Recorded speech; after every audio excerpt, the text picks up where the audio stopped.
പ്രിയമുള്ളവരെ, ശ്രീനാരായണ ഗുരുവിനെക്കുറിച്ചും അദ്ദേഹത്തിൻ്റെ ദർശനത്തെക്കുറിച്ചും ഇന്ന് കേരളീയ സമൂഹം വളരെ ഗൗരവത്തിൽ ചർച്ച ചെയ്തുകൊണ്ടിരിക്കുകയാണ്.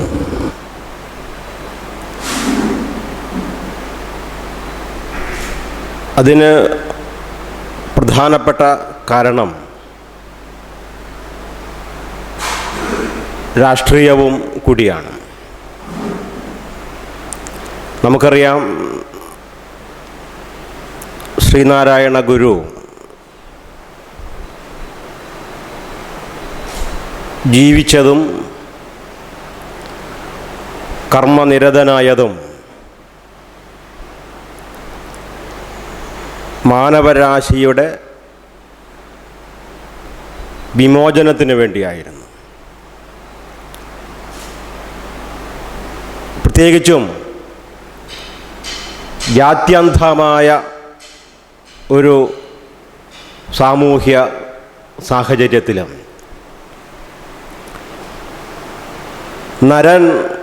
നരന് അശുദ്ധ വസ്തുവാണ് പോലും, ധരയിൽ നടപ്പത് തീണ്ടലാണ് പോലും എന്ന് തുടങ്ങി മനുഷ്യവിരുദ്ധമായ ഒരുപാട് ആശയതലങ്ങൾ മനുഷ്യനെ കീഴ്പ്പെടുത്തിക്കൊണ്ട് സമൂഹത്തിൽ ജാതീയമായ, മതപരമായ, അന്ധവിശ്വാസപരമായ, അനാചാരപരമായ ഒരുപാട് കൃത്യങ്ങളിലേക്ക് ബലമായി വ്യാപരിപ്പിച്ചിരുന്ന ഒരു കാലഘട്ടം.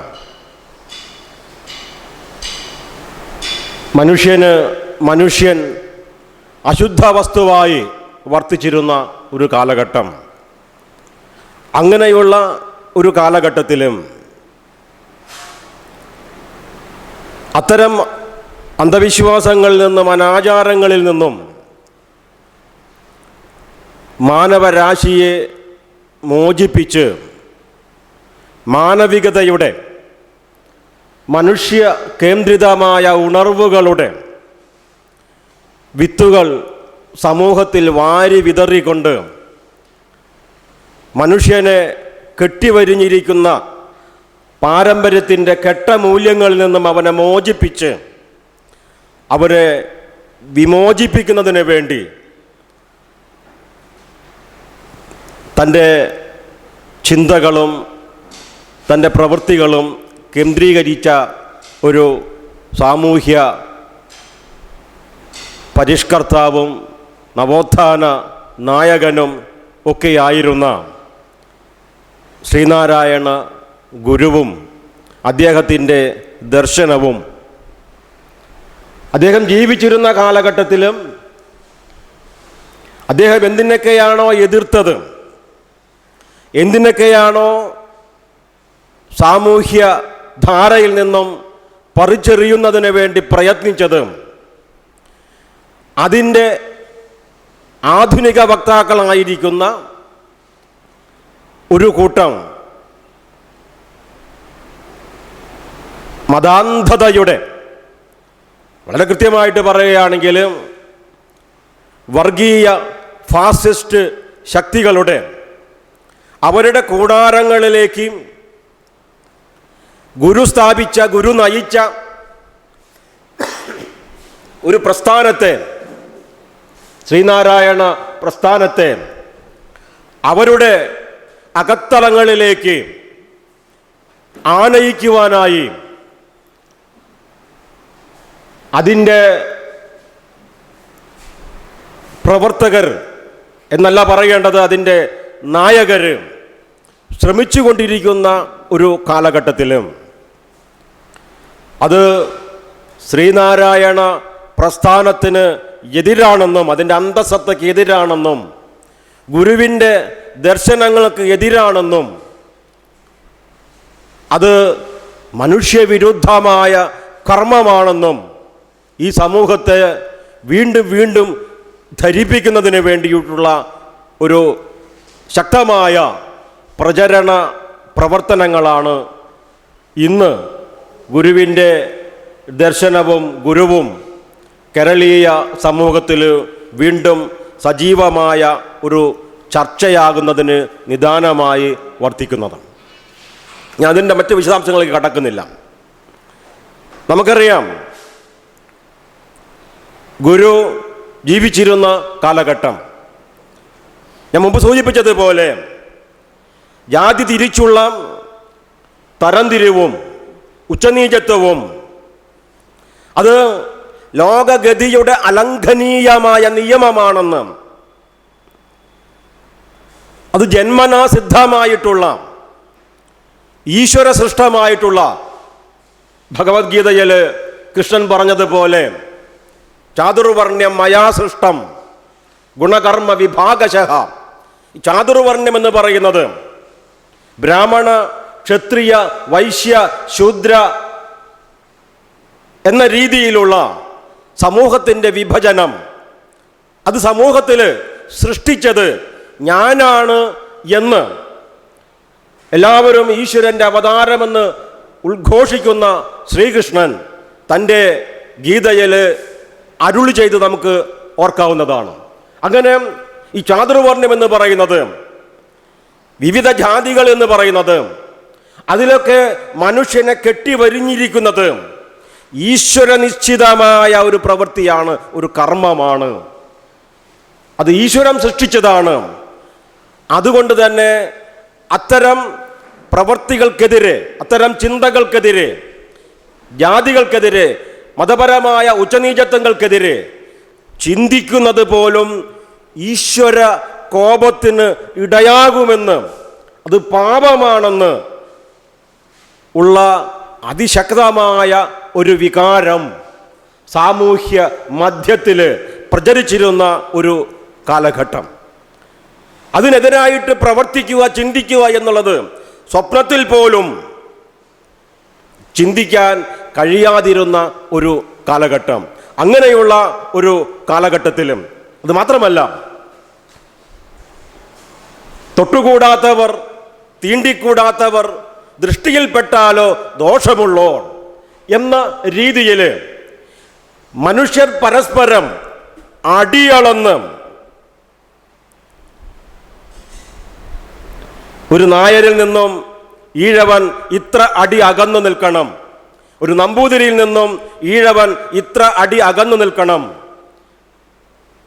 പറയൻ ഇത്ര അടി അകന്നു നിൽക്കണം, പുലയൻ ഇത്ര അടി അകന്നു നിൽക്കണം എന്നീ തരത്തിൽ ഉള്ള തീണ്ടാപ്പാട് സൃഷ്ടിച്ചുകൊണ്ട് ജീവിച്ചിരുന്ന ഒരു സമൂഹത്തിൽ അനാചാരങ്ങളുടെയും അന്ധവിശ്വാസങ്ങളുടെയുമായിട്ടുള്ള വന്യമൃഗങ്ങളും യഥേഷ്ടം സമൂഹ മധ്യത്തിൽ വിരാജിച്ചിരുന്ന, വിഹരിച്ചിരുന്ന ഒരു സാമൂഹ്യ ചുറ്റുപാടിലും അത്തരം മനുഷ്യവിരുദ്ധമായ കർമ്മങ്ങൾക്കെതിരെ അതിശക്തമായ ചിന്തകളുമായി രംഗത്ത് വന്ന നവോത്ഥാന നായകനാണ് ശ്രീനാരായണ ഗുരു. അതിൻ്റെ ആ കാലഘട്ടത്തിൻ്റെ മറ്റ് വിശേഷങ്ങളിലേക്ക് ഞാൻ കടക്കുന്നില്ല. വീണ്ടും കവിയുടെ ആ വരികൾ, നരൻ അശുദ്ധ വസ്തുവാണ് പോലും, ധരയിൽ നടപ്പത് തീണ്ടലാണ് പോലും, നരകം ഇവിടെയാണ് ഹന്ത കഷ്ടം, ഹരഹര ഇങ്ങനെ വല്ല നാടുമുണ്ടോ എന്നീ തരത്തിൽ വർത്തിച്ചിരുന്ന ആ കാലഘട്ടത്തിൽ അതിനെതിരായിട്ട് മനുഷ്യ മനസ്സുകളെ ഉത്തേജിപ്പിച്ചുകൊണ്ട് തൻ്റെ കർമ്മങ്ങളിലൂടെ, തൻ്റെ കൃതികളിലൂടെ സാമൂഹ്യ മാറ്റ പ്രക്രിയയ്ക്ക് തുടക്കമിടുക എന്ന ദൗത്യം ഏറ്റെടുത്തുകൊണ്ടാണ് നാരായണ ഗുരു നമ്മുടെ ഇടയിലേക്ക് കടന്നു വരുന്നത്. ഗുരുവിൻ്റെ ജന്മവൃത്താന്തവുമായി ബന്ധപ്പെട്ട കാര്യങ്ങളിലേക്ക് ഇന്ന് ഞാൻ കടക്കുന്നില്ല. ഇന്ത്യൻ സാഹചര്യത്തിൽ നവോത്ഥാന പ്രസ്ഥാനം രൂപം കൊള്ളുന്നത് നമുക്കറിയാം 17, 18, 19 നൂറ്റാണ്ടുകളിലാണ്. ഈ കാലഘട്ടത്തിൽ കേരളത്തിൽ നവോത്ഥാന പ്രസ്ഥാനത്തിന് വിവിധ കൈവഴികൾ ഉണ്ടായിരുന്നു എന്നും നാം മനസ്സിലാക്കുന്നുണ്ട്. നാരായണ ഗുരു മാത്രമല്ല, മറ്റ് നിരവധി സാംസ്കാരിക നവോത്ഥാന നായകർ അയ്യങ്കാളിയെ പോലെയുള്ള, ചട്ടമ്പി സ്വാമികളെ പോലെയുള്ള, ഇവിടെ തുടർന്ന് പരിചയപ്പെടാൻ പോകുന്ന ബ്രഹ്മാനന്ദ സ്വാമി ശിവയോഗിയെ പോലെയുള്ള, പണ്ഡിറ്റ് കറുപ്പനെ പോലെയുള്ള, പൊയ്കയിൽ ശ്രീ കുമാരഗുരുവിനെ പോലെയുള്ള, വാഗ്ഭടാനന്ദനെ പോലെയുള്ള നിരവധി സാമൂഹ്യ നവോത്ഥാന നായകർ അവരുടെ പ്രവർത്തനം കൊണ്ട് കേരളീയ മനസ്സിനെ അതിൻ്റെ ജഡാവസ്ഥയിൽ നിന്നും തട്ടിയുണർത്തിക്കൊണ്ട് മനുഷ്യ കേന്ദ്രിതമായ ഉണർവുകൾ വാരി വിതറിക്കൊണ്ട് മാർക്സ് പറഞ്ഞതുപോലെ ഈ സമൂഹത്തെ വ്യാഖ്യാനിക്കുകയല്ല വർത്തമാനകാല പരിതോവസ്ഥയിലെ മുഖ്യ ലക്ഷ്യമായി പരിണമിക്കേണ്ടത്, മറിച്ച് ഈ സമൂഹത്തെ മാറ്റിമറിക്കുക എന്നുള്ളതാണ്. വ്യാഖ്യാനമല്ല, സമൂഹത്തെ മാറ്റുക എന്നുള്ളതാണ്. അങ്ങനെ സമൂഹത്തെ മാറ്റിമറിക്കുന്നതിൽ അതിന് നേതൃത്വം കൊടുക്കേണ്ടത് മനുഷ്യനാണ്. പ്രകൃതി അതീതമായ ശക്തികളുടെ ഇച്ഛാനുസാരേണ പ്രവർത്തിക്കുന്ന, നടന്നുകൊണ്ടിരിക്കുന്ന, അതിൻ്റെ ഗതിവിഗതികളെയൊക്കെ അവർ നിയന്ത്രിക്കുന്ന ഒരു അവസ്ഥ, ആ അവസ്ഥ അതായിരുന്നു അതുവരെ നിലനിന്നിരുന്ന സാമൂഹ്യ നീതിശാസ്ത്രം. പ്രകൃതി അതീതമായ ശക്തികളെ കേന്ദ്രീകരിച്ചുകൊണ്ട്, കുറെ കൂടി കൃത്യമായി പറഞ്ഞാൽ ഈശ്വര കേന്ദ്രിതമായ മൂല്യങ്ങൾ. അപ്പം ഈശ്വരൻ്റെ സൃഷ്ടിയായിട്ടുള്ള മനുഷ്യൻ ഈശ്വരൻ്റെ ഇച്ഛയ്ക്കനുസരിച്ച്, ഈശ്വരൻ്റെ ഇച്ഛാനുസാരേണ പ്രവർത്തിക്കുക എന്നല്ലാതെ മനുഷ്യന് സ്വന്തമായി തീരുമാനമെടുക്കുവാനും പ്രവർത്തിക്കുവാനുമുള്ള സ്വാതന്ത്ര്യവും കഴിവും ഉണ്ട് എന്ന ഒരു ചിന്ത രൂഢമൂലമാകാതിരുന്ന ആ മൂല്യങ്ങളെ മുഴുവനും മാറ്റി വെച്ചുകൊണ്ട് മനുഷ്യൻ സ്വയം നിർമ്മിക്കുന്നു എന്ന പുതിയ മുദ്രാവാക്യം, മനുഷ്യൻ അവന് ഈ സമൂഹത്തെ അവൻ്റെ ഇച്ഛയ്ക്കനുസരിച്ച് മാറ്റിമറിക്കാനായിട്ട് കഴിയും എന്ന ആ പുതിയ മൂല്യം, ആ പുതിയ മൂല്യ സിദ്ധാന്തം മനുഷ്യർക്കിടയിൽ വ്യാപകമായി ആരംഭിച്ച ആ കാലഘട്ടത്തിലാണ് നാരായണ ഗുരുവിനെ പോലെയുള്ള നവോത്ഥാന നായകർ കേരളീയ മനസ്സുകളെ പാകപ്പെടുത്തുന്നതിന് വേണ്ടി അവരുടെ ചിന്തകൾ, അവരുടെ പ്രവർത്തനങ്ങൾ കേന്ദ്രീകരിച്ചത്. ഗുരു മുന്നോട്ട് വെച്ച ആ കാലഘട്ടത്തിലെ ഒരുപാട് മുദ്രാവാക്യങ്ങളും, ജാതിഭേദം മതദ്വേഷം ഏതുമില്ലാതെ സർവരും സോദരത്വേന വാഴുന്ന ഒരു മാതൃകാ സ്ഥാനം, വിദ്യ കൊണ്ട് സ്വതന്ത്രരാവുക, വിദ്യ കൊണ്ട് പ്രബുദ്ധരാകുക എന്നായിരുന്നില്ല നാരായണ ഗുരു ഉദ്ബോധിപ്പിച്ചത്, മറിച്ച് വിദ്യ കൊണ്ട് സ്വതന്ത്രരാകുക, സംഘടന കൊണ്ട് ശക്തരാകുക, വ്യവസായം കൊണ്ട് അഭിവൃദ്ധി നേടുക.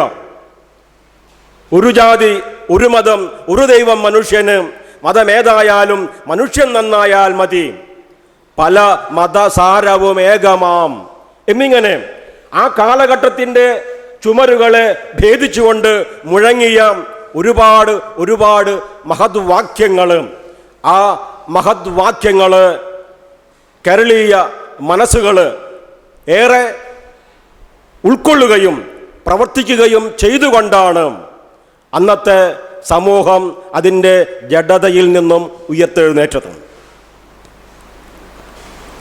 ഗുരു തൻ്റെ പ്രവർത്തനങ്ങൾക്ക് ഇന്ധനമായി സ്വീകരിച്ചത് നമുക്കറിയാം. അതും ഒരുപാട് വിശകലനമോ വിമർശനമോ ആവശ്യമില്ലാത്തതാണ്. ഇന്ത്യൻ പാരമ്പര്യത്തിലെ അദ്വൈത ദർശനത്തെയായിരുന്നു. ഇന്ത്യൻ പാരമ്പര്യത്തിലെ അദ്വൈത ദർശനത്തെയായിരുന്നു എന്ന് പറയുമ്പോൾ സ്വാഭാവികമായിട്ടും ഒരു ചിന്ത നമ്മുടെ മനസ്സിലേക്ക് കടന്നു വരും.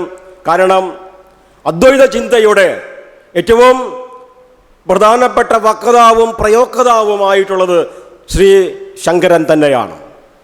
ശങ്കരാചാര്യർ തൻ്റെ കൃതികളിലൂടെ പ്രചരിപ്പിക്കാനായിട്ട് ശ്രമിച്ച അദ്വൈത ദർശനം, അദ്ദേഹം സ്ഥാപിച്ച അദ്വൈത ദർശനം, ആ അദ്വൈത ദർശനം തന്നെയല്ലേ ശ്രീ നാരായണ ഗുരു തൻ്റെ പ്രവർത്തനത്തിന്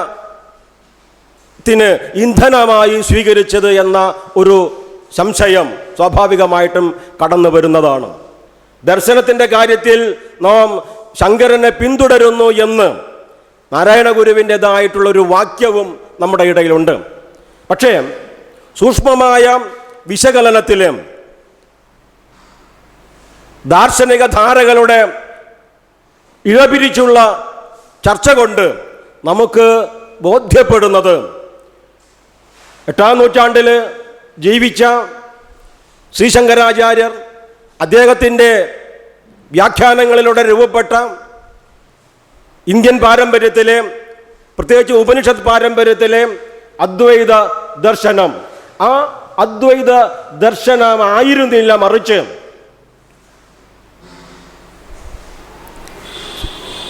ഉപനിഷത്തുകളിൽ നിന്നും വൈദിക പാരമ്പര്യങ്ങളിൽ നിന്നും ഗുരു സ്വമേധയ കടഞ്ഞെടുത്ത, അതിൻ്റെ അന്തസത്ത ഉൾക്കൊണ്ടുകൊണ്ട് മെനഞ്ഞെടുത്ത അദ്വൈത ദർശനധാരകളാണ് ഗുരു തൻ്റെ പ്രവർത്തനത്തിനുള്ള ഇന്ധനമായി സ്വീകരിച്ചത് എന്ന് നമുക്ക് കാണാനായിട്ട് കഴിയും. ശങ്കരാചാര്യർ ഉപനിഷത്തുകളെ വ്യാഖ്യാനിച്ച് പരമമായ സത്യം നിർഗുണ ബ്രഹ്മമാണ് എന്നാണ് സ്ഥാപിച്ചിട്ടുള്ളത്. ഈ പ്രപഞ്ചം എന്ന് പറയുന്നത് അത് മായയാണ് എന്നും ബ്രഹ്മസത്യം ജഗത് മിഥ്യ എന്ന വളരെ പ്രസിദ്ധമായ അദ്ദേഹത്തിൻ്റെ വാക്യം നമുക്കറിയാം. ഈ പ്രപഞ്ചം അത് മായയാണ്, അത് തോന്നലാണ്, സത്യമായിട്ടൊന്നേയുള്ളൂ, അത് ബ്രഹ്മമാണ്. ബ്രഹ്മം എന്ന് പറഞ്ഞാൽ പോരാ, നിർഗുണ ബ്രഹ്മമാണ് എന്ന രീതിയിലാണ് ശ്രീശങ്കരൻ ഈ പ്രപഞ്ചത്തെ വ്യാഖ്യാനിക്കാനായിട്ട് ഉപനിഷത്തുകളിലെ അദ്വൈത പാരമ്പര്യത്തെ പ്രയോജനപ്പെടുത്തിയത്. ഗുരുവാകട്ടെ സകലതും ഉള്ളതു തന്നെ, വളരെ അടിവരയിടേണ്ട ഒരു കാര്യമാണ്. ഈ പ്രപഞ്ചം മായയല്ല, മറിച്ച് സകലതും ഉള്ളതു തന്നെ എന്ന സിദ്ധാന്തത്തിലാണ് ഊന്നി നിന്നത്. എന്ന് വെച്ചാൽ അർത്ഥം, ഈ പ്രപഞ്ചത്തെ മായയെന്നോ അല്ലെങ്കിൽ ഈ പ്രപഞ്ചത്തിൽ നടന്നുകൊണ്ടിരിക്കുന്ന സകല പ്രതിഭാസങ്ങളും അതൊക്കെ തോന്നലാണ് എന്നോ അല്ല, മറിച്ച് അതൊക്കെ വസ്തുതാപരമായിട്ടുള്ള യാഥാർത്ഥ്യങ്ങളാണ്. അതുകൊണ്ട് തന്നെ അവയ്ക്കെതിരായിട്ട് ശബ്ദിക്കാൻ, അവയ്ക്കെതിരായിട്ട് പടപൊരുതുവാൻ, അവയിലൂടെ നടന്നുകൊണ്ടിരിക്കുന്ന മനുഷ്യവിരുദ്ധമായ നടപടികളെ തിരുത്തുവാനായിട്ട് നമുക്ക് കഴിയും. അതിന് അദ്വൈത ചിന്ത പ്രയോജനപ്പെടും എന്ന് ഗുരു സ്ഥാപിക്കുന്നു. ശങ്കരാചാര്യര് അദ്വൈത ദർശനത്തിൻ്റെ വക്താവും പ്രയോക്താവുമായിരിക്കെ തന്നെ നമുക്കറിയാം, അദ്ദേഹത്തിൻ്റെ കൃതികളിലൂടെ സഞ്ചരിക്കുമ്പോൾ നമുക്ക് മനസ്സിലാക്കാൻ കഴിയുന്നത് അദ്ദേഹം അന്ന് നിലവിലിരുന്ന എല്ലാ ആചാര അനുഷ്ഠാനങ്ങളെയും അത് യഥാർത്ഥമാണ്. അതുകൊണ്ടാണ് വഴിയിൽ കണ്ട ചണ്ടാളനോട് വഴി മാറിപ്പോകുക എന്ന് ശ്രീശങ്കരൻ അരുളി ചെയ്തത്. ചണ്ടാളൻ നേരെ വന്നപ്പോൾ ചണ്ടാളനും താനും ഒരേ ബ്രഹ്മചൈതന്യമാണ് എന്ന് തിരിച്ചറിയേണ്ടതിന് പകരം ചണ്ടാളനാണ്, ചണ്ടാളനായതുകൊണ്ട് തന്നെ തനിക്ക് നേരെ നടക്കുവാനായിട്ട്, തനിക്ക് നേരെ സംസാരിക്കുവാനായിട്ട് അവന് അവകാശമില്ലെന്നും അവൻ ദൂരെ മാറിപ്പോകേണ്ടവനാണ് എന്ന് ഒരു അദ്വൈത ആചാര്യൻ പറഞ്ഞു വെച്ചത്, അതിൻ്റെ ചരിത്ര പശ്ചാത്തലം കുറെ കൂടി വിശകലനം ചെയ്യേണ്ടതാണ്. ഞാൻ അങ്ങോട്ട് കടക്കുന്നില്ല. ഞാൻ സൂചിപ്പിക്കുന്നത് അവിടെ അദ്വൈതമല്ല, മറിച്ച് ദ്വൈതമാണ്. ചണ്ടാളനാണ്, ഞാനാണ് എന്ന ആ ഒരു ചിന്ത, അതിൽ നിന്നും അദ്ദേഹത്തെ തിരുത്തുന്നത് ആ ചണ്ടാളൻ്റെ ചോദ്യ ശരങ്ങളായിരുന്നു എന്നും നാം മനസ്സിലാക്കുന്നുണ്ട്. ഗുരുവിനെ സംബന്ധിച്ചുള്ള അങ്ങനെയല്ല, സകലതും ഉള്ളത് തന്നെ എന്ന് പറയുകയും, അത് പറയുക മാത്രമല്ല, അദ്ദേഹത്തിൻ്റെ പല കൃതികളിലും അദ്ദേഹം വളരെ കൃത്യമായിട്ട് അത് രേഖപ്പെടുത്തുകയും ചെയ്തിട്ടുണ്ട്. വളരെ പ്രസിദ്ധമായ അദ്ദേഹത്തിൻ്റെ ദൈവദശകം നമുക്കെല്ലാവർക്കും അറിയാം. ഇപ്പോൾ അതിൻ്റെ 150-ാം വർഷം ആഘോഷിച്ച് കഴിഞ്ഞിരിക്കുകയാണ്. അതിൽ അദ്ദേഹം പ്രഖ്യാപിക്കുന്നത്, നീയല്ലോ സൃഷ്ടിയും സ്രഷ്ടാവായതും സൃഷ്ടിജാലവും, നീയല്ലോ ദൈവമേ സൃഷ്ടിക്കുള്ള സാമഗ്രിയായതും, നീയല്ലോ മായയും മായാവിയും മായാവിനോദനും, നീയല്ലോ മായയെ നീക്കി സായുജ്യം നൽകുമാര്യനും. സൃഷ്ടിയും സ്രഷ്ടാവും സൃഷ്ടിജാലവും ഒന്നു തന്നെയാണ്. അത് ഈശ്വര ചൈതന്യമാണ്, ഈശ്വരനാണ് എന്നതാണ് ഗുരുവിൻ്റെ അദ്വൈതം പ്രഖ്യാപിക്കുന്നത്.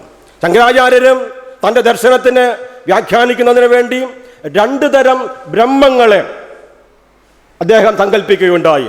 ഒന്ന് പാരമാർത്ഥിക സത്ത, മറ്റൊന്ന് വ്യാവഹാരിക സത്ത.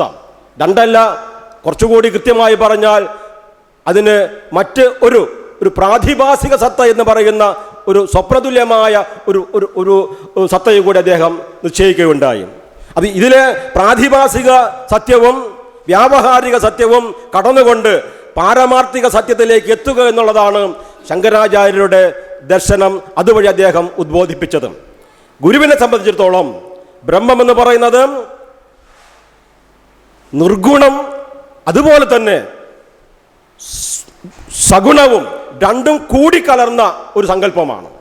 ശങ്കരാചാര്യർക്ക് അത് അന്യമായ ഒരു ചിന്തയാണ്.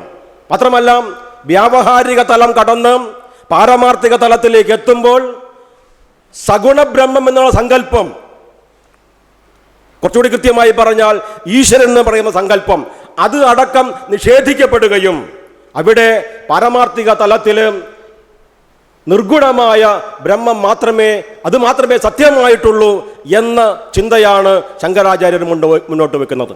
ഗുരുവാകട്ടെ അങ്ങനെയെല്ലാം എല്ലാ തലങ്ങളിലും ഈശ്വരൻ എന്നുള്ളത് സത്യമാണ്, ഈശ്വരൻ തന്നെയാണ് പരബ്രഹ്മം തന്നെയാണ് ഈശ്വരൻ.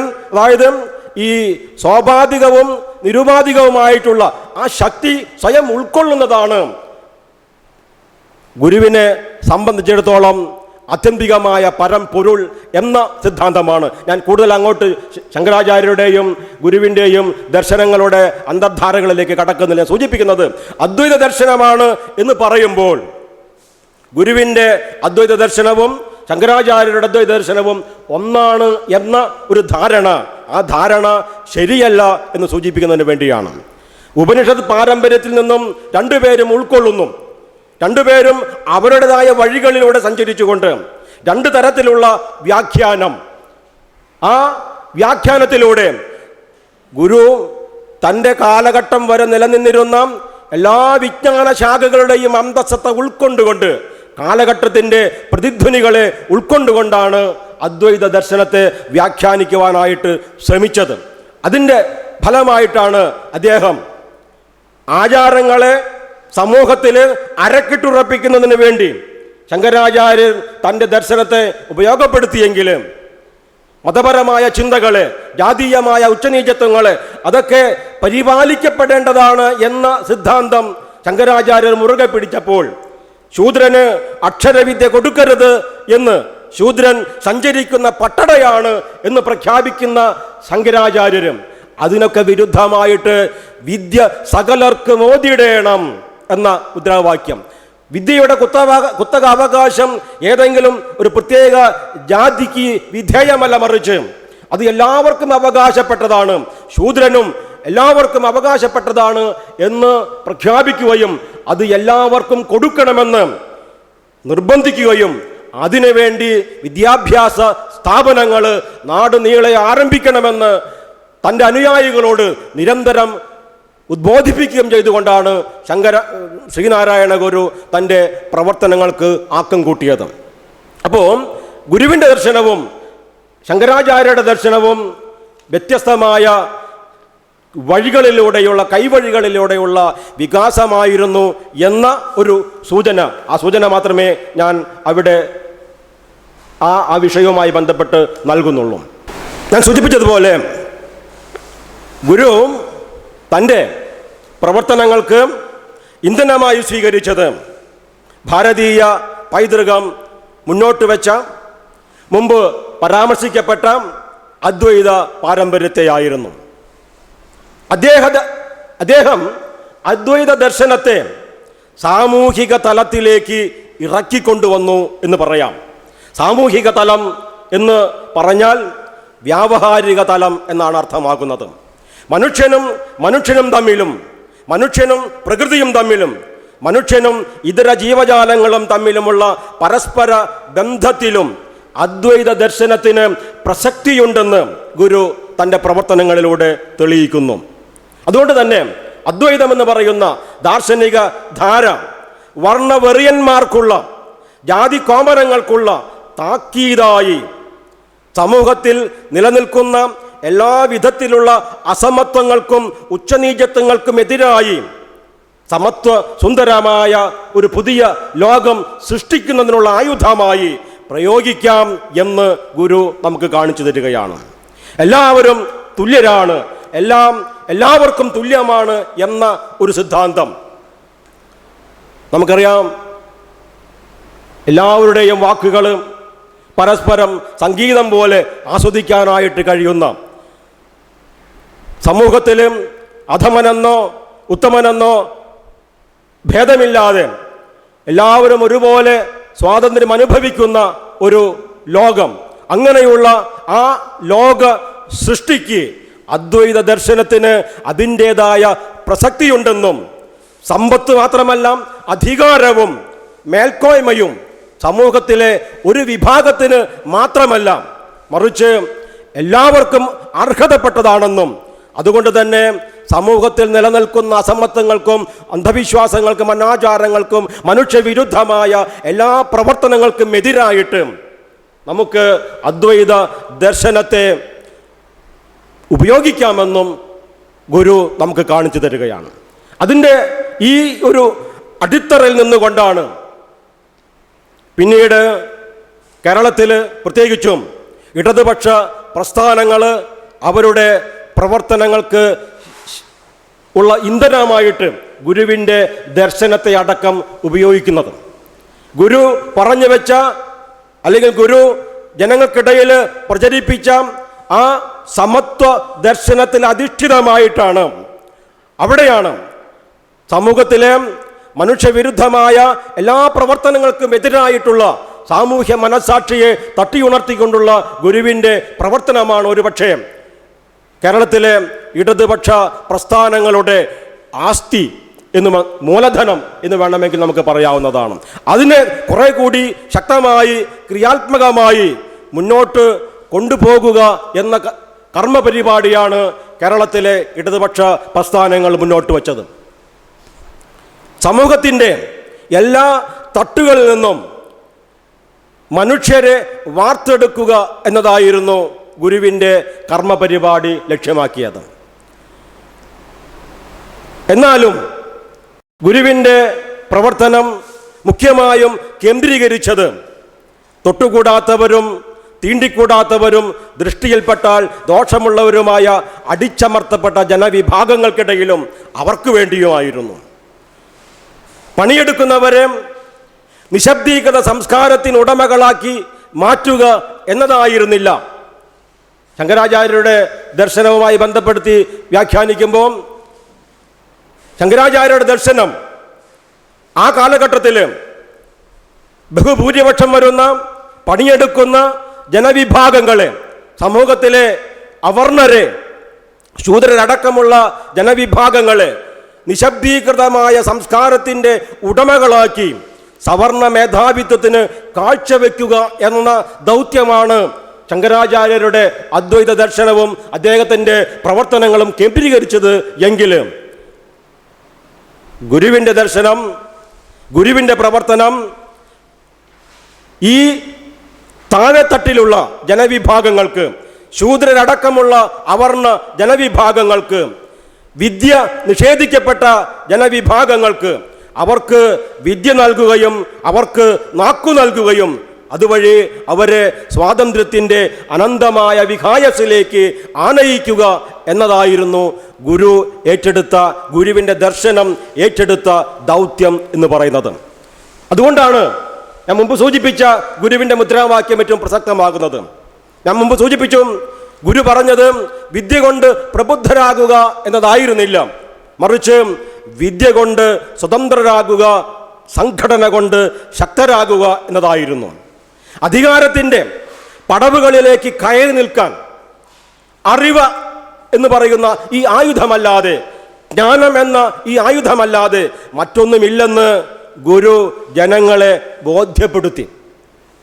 അറിവിന്, അതുവഴി സ്വാതന്ത്ര്യത്തിനും അധികാരത്തിനും അധികാരികളായി അതുവരെ തലമുറകൾ കണ്ടിരുന്നത് സവർണ മേധാവിത്വത്തെ മാത്രമായിരുന്നു. ശങ്കരാചാര്യരടക്കം. ഗുരുവാകട്ടെ ജാതി മത വർണ്ണ ലിംഗ വ്യത്യാസമില്ലാതെ ആർക്കും വിദ്യ ഉപദേശിക്കണം എന്നാണ് ആഹ്വാനം ചെയ്തത്.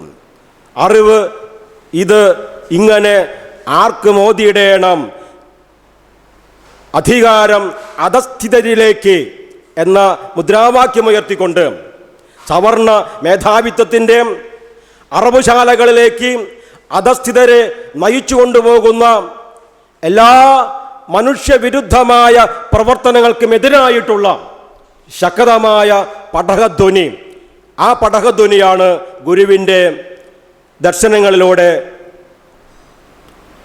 ജനങ്ങൾ, പ്രത്യേകിച്ചും താഴെത്തട്ടിലുള്ള ജനങ്ങൾ സ്വായത്തമാക്കിയത്. അതുവരെ നിലനിന്നിരുന്ന വിദ്യാഭ്യാസത്തിൻ്റെ കാര്യത്തിലും വിദ്യയും അധികാരവും സമ്പന്നർക്ക് മാത്രമായി ചുരുങ്ങിയിരുന്ന ഒരു കാലഘട്ടത്തിലും ജനങ്ങളെ അവ ആർജിക്കുന്നതിലൂടെ സാമൂഹ്യ ധാരയുടെ മുഖ്യ കാർമ്മികത്വത്തിലേക്ക് ഈ അധസ്ഥിതരായ ചവിട്ടിമതിക്കപ്പെട്ട ജനവിഭാഗങ്ങളെ കൊണ്ടുവരിക എന്ന ദൗത്യം, അവരെ നേതൃനിരയിലേക്ക് കൊണ്ടുവരിക എന്ന ദൗത്യം, ആ ദൗത്യമാണ് ഗുരു തൻ്റെ അദ്വൈത ചിന്തയിലൂടെ വ്യാപകമാക്കാനായിട്ട് ശ്രമിച്ചത്.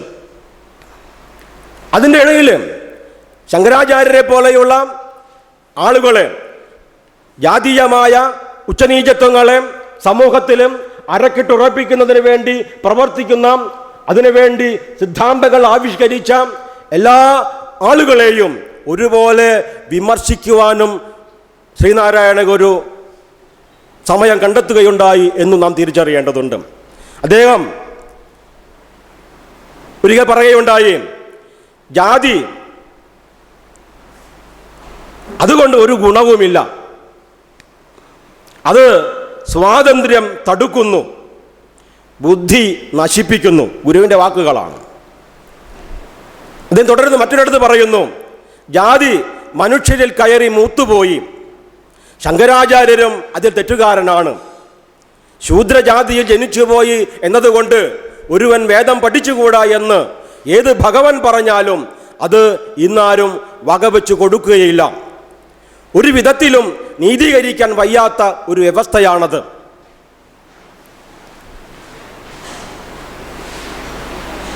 ഇങ്ങനെയുള്ള നിരവധി വാക്കുകൾ ഗുരുവിൻ്റെ വൈഖരിയിൽ നിന്നും ഉതിർന്നു വീഴുകയുണ്ടായി. അദ്ദേഹത്തിൻ്റെ കൃതികൾ, പ്രത്യേകിച്ചും 914 അദ്ദേഹം എഴുതിയ ജാതി നിർണയം എന്ന കവിത, ആ കവിതയിലും 5 പദ്യങ്ങളാണുള്ളത്.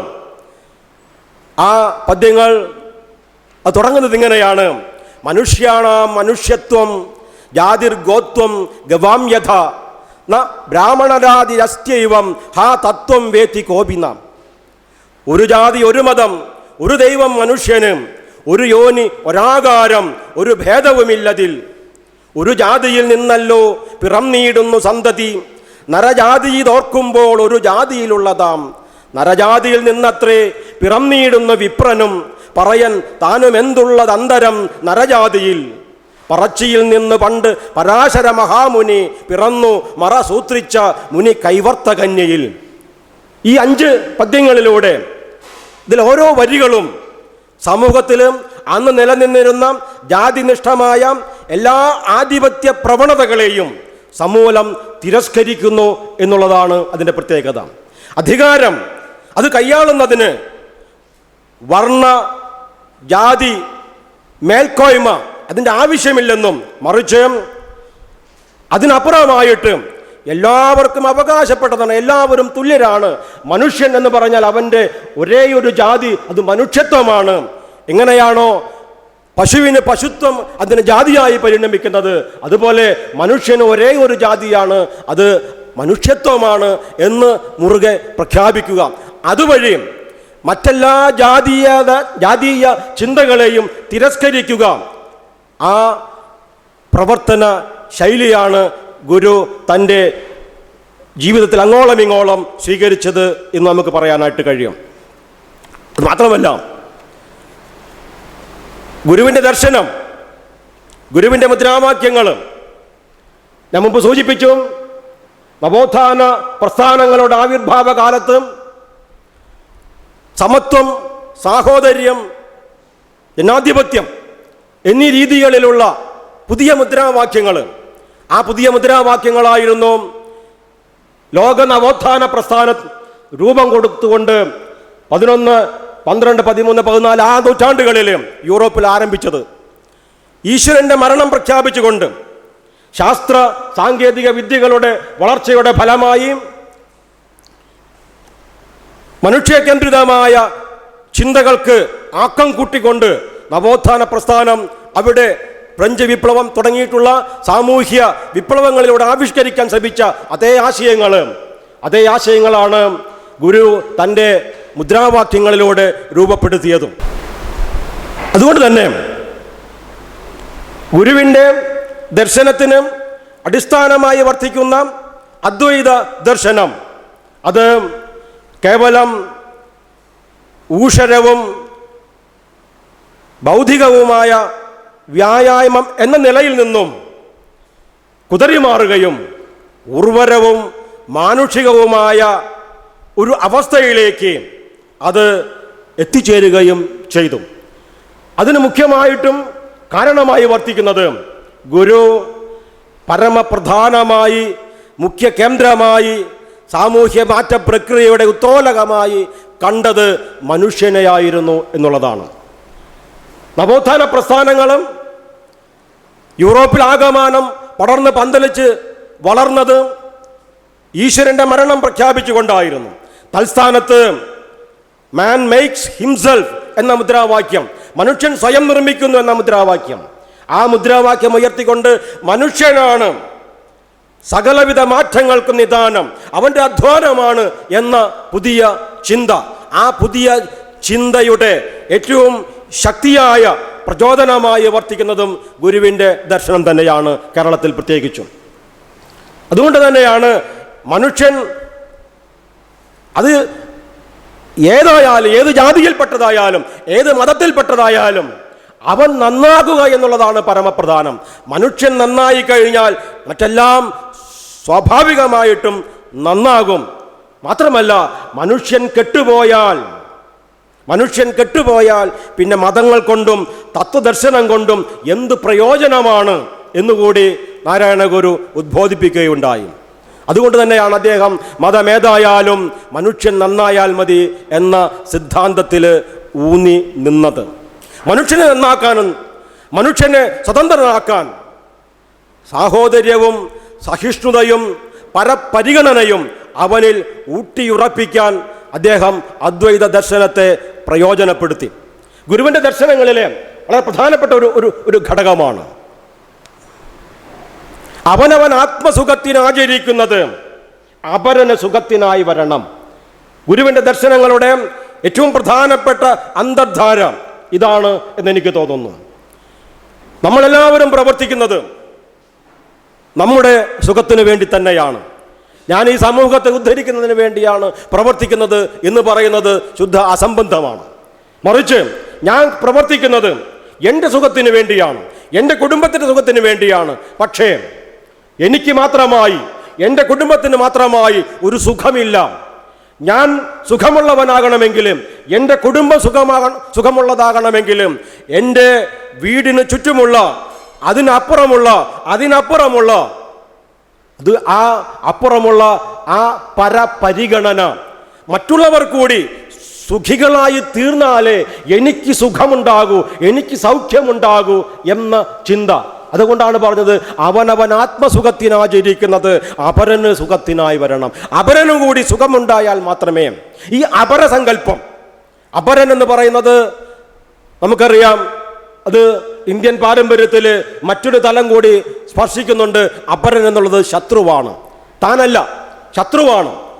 ആ ശത്രു എന്ന സങ്കല്പത്തിൽ നിന്നും അപരനെ മാറ്റിയെടുക്കുകയും ആ അപരൻ തൻ്റെ തന്നെ ഒരു പ്രതിനിധിയാണ്, തൻ്റെ തന്നെ ഒരു ഒരു ഒരു ഒരു പ്രതിരൂപമാണ് എന്ന് തിരിച്ചറിഞ്ഞുകൊണ്ട് അത് താൻ തന്നെയാണ് എന്ന് അതാണ് ഗുരുവിൻ്റെ അദ്വൈതം എന്ന് പറയുന്നത്.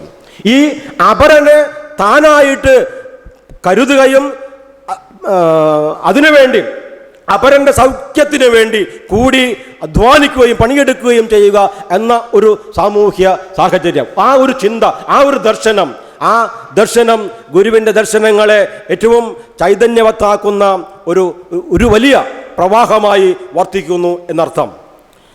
ഗുരു ഒരു മതത്തെയും നിരാകരിച്ചിട്ട് നമുക്കറിയാം. എല്ലാ മതങ്ങളുടെയും സാരം ഒന്നാണ് എന്നാണ് നമ്മെ ഗുരു പഠിപ്പിക്കുന്നത്. മതങ്ങളെ ഖണ്ഡിച്ച് എറിയുകയല്ല, മറിച്ച് എല്ലാ മതങ്ങളുടെയും നന്മ നിറഞ്ഞ സാരാംശത്തെ എടുത്തുകാട്ടി സമന്വയത്തിൻ്റെതായ ഒരു പാത തുറന്നിടുകയാണ് ഗുരു ചെയ്തത്. ഇവിടെയും ഗുരു സ്വീകരിക്കുന്നത് നമ്മുടെ പാരമ്പര്യത്തിലെ ഏറ്റവും പ്രധാനപ്പെട്ട ഒരു ഘടകമാണ്. ആനോ ഭദ്രാഹ കൃതവോ എന്ത് വിശ്വത എന്ന വേദവാക്യം നമ്മുടെ ഋഗ്വേദത്തിൽ മുഴങ്ങിയ ഒരു വരിയാണ്. ആനോ ഭദ്രാഹ കൃതവോ എന്ത് വിശ്വത. വിശ്വത എല്ലാ ഭാഗങ്ങളിൽ നിന്നും നന്മയുടെ നല്ല നല്ല ചിന്തകളുടെ പ്രകാശം കടന്നു വരട്ടെ എന്ന ഒരു ആഹ്വാനമാണ്. എല്ലാ ദിശകളിൽ നിന്നും നന്മയുടെ നല്ല പ്രകാശങ്ങൾ കടന്നു വരട്ടെ എന്ന ആ ഭാരതീയ പാരമ്പര്യത്തിലെ ആ ചിന്താധാരയെ സ്വന്തം ജീവിതത്തിൻ്റെ എന്താ പറയുക പ്രകാശഗോപുരമായി സ്വീകരിച്ചുകൊണ്ടാണ് ഗുരു എല്ലാ മതങ്ങളുടെയും സാരമേകമാണെന്ന് പ്രഖ്യാപിക്കുന്നത്. അദ്ദേഹം പറയുന്നു, മതം അത് മനുഷ്യൻ്റെ കാര്യമാണ്. എൻ്റെ മതം സത്യം, മറ്റുള്ളതെല്ലാം അസത്യമെന്ന് ആരും പറയരുത്. മതമെന്ന വാക്കിൻ്റെ നാനാർത്ഥമാണ് ഭ്രമത്തെ ഉണ്ടാക്കുന്നത്. എല്ലാ മതങ്ങളുടെയും ഉദ്ദേശ്യം ഒന്ന് തന്നെ. നദികൾ സമുദ്രത്തിൽ ചേർന്നാൽ പിന്നെ തിരക്കുഴിയെന്നും നടുക്കടലെന്നും ഉണ്ടോ എന്നാണ് ഗുരു നമ്മെ ഉപദേശിക്കുന്നത്. ഗുരുവിൻ്റെ പ്രതിഷ്ഠകളെക്കുറിച്ച് നമുക്കറിയാം. ഗുരു 1888 അരിയുപ്പുറത്ത് ഒരു പ്രതിഷ്ഠ നടത്തിക്കൊണ്ടാണ് കേരളീയ ജീവിതത്തിലേക്ക് കടന്നു വരുന്നത്. 1888 ശിവരാത്രി ദിനത്തിൽ അരുവിപ്പുറത്തെ നദിയിൽ മുങ്ങിക്കുളിച്ചുകൊണ്ട് ഒരു കല്ലുമായി വരികയും ആ കല്ലെടുത്തുകൊണ്ട് അരുവിപ്പുറത്ത് പ്രതിഷ്ഠിക്കുകയും ഇത് നിങ്ങളുടെ ശിവൻ, ഇവിടെ നിങ്ങൾക്ക് എല്ലാവർക്കും ജാതീയമായ ഉച്ചനീചത്വങ്ങളില്ലാതെ മതപരമായ ഉച്ചനീചത്വങ്ങളില്ലാതെ നിങ്ങൾക്ക് ഇവിടെ വന്ന് ആരാധന നടത്തുവാനുള്ള അവകാശമുണ്ട് എന്ന് പ്രഖ്യാപിച്ചുകൊണ്ട് ആദ്യത്തെ ശിവപ്രതിഷ്ഠ അദ്ദേഹം നിർവഹിക്കുന്നത്. അത് കേരളത്തിലെ സാംസ്കാരിക രാഷ്ട്രീയ രംഗത്ത് ഉണ്ടാക്കിയിട്ടുള്ള പ്രക്ഷോഭകരമായിട്ടുള്ള ആ ഒരു അവസ്ഥ, ഒരുപക്ഷെ ഗുരുവിൻ്റെ ആ അരുവിപ്പുറം പ്രതിഷ്ഠ അത് കണ്ടുനിന്ന അന്നത്തെ ആളുകൾ പോലും അത് വേണ്ടത്ര ഗൗരവത്തിൽ മനസ്സിലാക്കിയിട്ടുണ്ടോ എന്ന് എനിക്കറിയില്ല.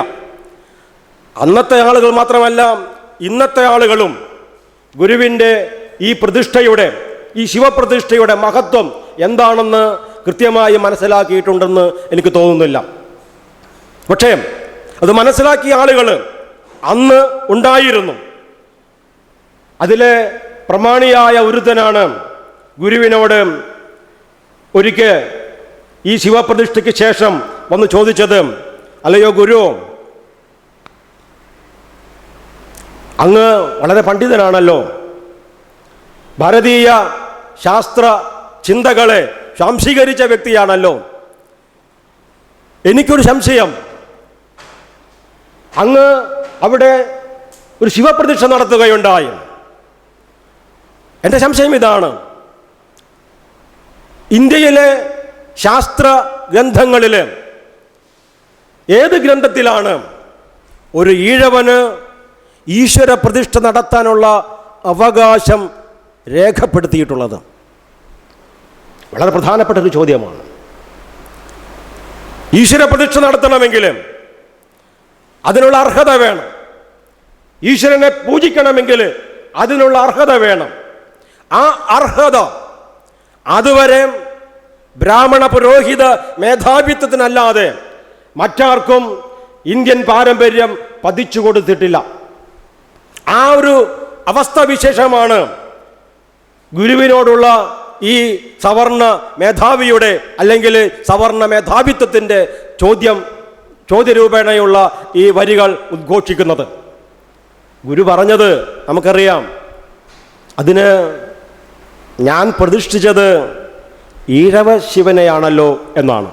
ഈഴവ ശിവനെയാണോ നമ്മുടെ ശിവനെയാണോ എന്ന അഭിപ്രായ ഭേദങ്ങളുണ്ട്. എന്തായാലും ഞാൻ പ്രതിഷ്ഠിച്ചത് എൻ്റെ ശിവനെയാണ്, അല്ലെങ്കിൽ ഈഴവ ശിവനെയാണ്, അല്ലെങ്കിൽ ഞങ്ങളുടെ ശിവനെയാണ് എന്ന് വളരെ സൗമ്യമായി പറഞ്ഞ മറുപടി, ഒരു പക്ഷേ ആ സൗമ്യതയ്ക്ക് അപ്പുറത്ത് ആ ചോദ്യം ഉന്നയിച്ച സവർണ മേധാവിത്വത്തിൻ്റെ മുഖത്ത് ആഞ്ഞടിച്ച അതിശക്തമായ പ്രഹരം, ആ പ്രഹരശേഷി ആ ലളിതമായ മനോഹരമായ സൗമ്യമായ മറുപടിക്കുള്ളിൽ അന്തർലീനമായിരിക്കുന്നു. എൻ്റെ ഈശ്വരനെ പ്രതിഷ്ഠിക്കാനുള്ള അവകാശം എനിക്കാണ്. എൻ്റെ ഈശ്വരനെ ആരാധിക്കാനുള്ള അവകാശം എനിക്കാണ്. അതിന് ഒരു സവർണ മേധാവിത്വത്തിൻ്റെയും തീട്ടൂരം എനിക്ക് ആവശ്യമില്ല എന്ന ഉറച്ച പ്രഖ്യാപനമാണ്. അതുവരെ നിലനിന്നിരുന്ന അത്തരം എല്ലാ ചിന്തകളും അത് മനുഷ്യവിരുദ്ധമാണ് എന്നുള്ള പ്രഖ്യാപനമാണ്. ആ പ്രഖ്യാപനത്തിലൂടെ ഗുരു അവിടെ ഈശ്വരനെ പ്രതിഷ്ഠിക്കുകയും ജാതിഭേദം മതദ്വേഷം ഏതുമില്ലാതെ സർവരും സോദരത്വേന വാഴുന്ന മാതൃകാ സ്ഥാനമാണ് എന്ന് അവിടെ എഴുതി വെക്കുകയും ചെയ്തുകൊണ്ട് കേരളത്തിൻ്റെ എന്ന് മാത്രമല്ല ഇന്ത്യയുടെ തന്നെ, ഒരുപക്ഷെ ലോകത്ത് തന്നെ ആദ്യമായിട്ടായിരിക്കും ഈ രീതിയിലുള്ള ജാതി മേധാവിത്വത്തിനെതിരായുള്ള അതിശക്തമായ ഒരു മറുപടി അതേ ചിന്താധാരയിലൂടെ തന്നെ അദ്ദേഹം ആവിഷ്കരിക്കുന്നത്. പക്ഷേ പുതിയ കാലത്തിൻ്റെ പ്രത്യേകത എന്താണ്? അത് നാം ചിന്തിക്കേണ്ടതാണ് എനിക്ക് തോന്നുന്നു. ഞാൻ മുമ്പ് സൂചിപ്പിച്ചു ആരംഭത്തിലും, ശ്രീനാരായണ ഗുരുവും അദ്ദേഹത്തിൻ്റെ പ്രവർത്തനവും അദ്ദേഹത്തിൻ്റെ ദർശനവും കേരളീയ സമൂഹത്തിൽ വീണ്ടും സജീവമായ ചർച്ചയ്ക്ക് വിഷയമായി കൊണ്ടിരിക്കുന്ന ഒരു സാമൂഹ്യ സാഹചര്യം. ഈ സാഹചര്യം ഈ കാര്യം കൂടി പരിഗണിക്കേണ്ടതാണ് എനിക്ക് തോന്നുന്നു. തനിക്ക് ഇഷ്ടപ്പെട്ട, എനിക്കിഷ്ടപ്പെട്ട എൻ്റെ ഈശ്വരനെ പ്രതിഷ്ഠിക്കാനുള്ള അവകാശം എനിക്കാണ് എന്ന് പ്രഖ്യാപിക്കുകയും എൻ്റെ ഈശ്വരനെ ആരാധിക്കാനുള്ള അവകാശം എനിക്കാണ് എന്ന് പ്രഖ്യാപിക്കുകയും അതിനൊരു പുരോഹിതൻ്റെ മധ്യസ്ഥത വേണ്ട എന്ന് പ്രഖ്യാപിച്ചുകൊണ്ട് അതിനുള്ള അവകാശം കീഴ്ത്തട്ടിലുള്ള ജനവിഭാഗങ്ങൾക്ക് നൽകിയ ഗുരു, ആ ഗുരുവിൻ്റെ പ്രതിമകൾ ഇന്ന് കേരളത്തിൽ അങ്ങോളം ഇങ്ങോളം ഓരോ കവലകളിലും സ്ഥാപിച്ചു കൊണ്ടിരിക്കുന്നുണ്ട് എന്ന് നാം അറിയുന്നുണ്ട്. പക്ഷേ ഒരു ചോദ്യം ഇതാണ്, ആരാണ് ഗുരുവിൻ്റെ പ്രതിമകൾ ഇന്ന് തെരുവുകളിൽ അങ്ങോളം ഇങ്ങോളം പ്രതിഷ്ഠിക്കുന്നത്? ആരാണ്? അധസ്ഥിതനായ ജനവിഭാഗമാണോ? കോരനോ പുലയനോ പറയനോ ആണോ ആ പ്രതിഷ്ഠ നടത്തുന്നത്? അല്ല, മറിച്ച് വേദപാരംഗതരായിട്ടുള്ള വേദജ്ഞാനികളായിട്ടുള്ള പൂണൂലുട്ട പുരോഹിതന്മാരാണ് ഇന്ന് ഗുരുവിനെ അടക്കം ഈ തെരുവോരങ്ങളിൽ പ്രതിഷ്ഠിക്കുന്നത് എന്ന യാഥാർത്ഥ്യം ഇത് വല്ലാത്തൊരു അവസ്ഥാവിശേഷമാണ്. എൻ്റെ ഈശ്വരനെ പ്രതിഷ്ഠിക്കാൻ എനിക്ക് അവകാശമുണ്ടെന്ന് പ്രഖ്യാപിച്ച, നിങ്ങൾക്ക് ഓരോരുത്തർക്കും നിങ്ങളുടെ ആരാധനാമൂർത്തിയെ പ്രതിഷ്ഠിക്കാനുള്ള അവകാശമുണ്ട് എന്ന് പ്രഖ്യാപിച്ച, അതുവരെ നിലനിന്നിരുന്ന സവർണ മേധാവിത്വത്തെ തിരസ്കരിക്കുന്നതിന് വേണ്ടി തൻ്റെ ചിന്തകളെ, തൻ്റെ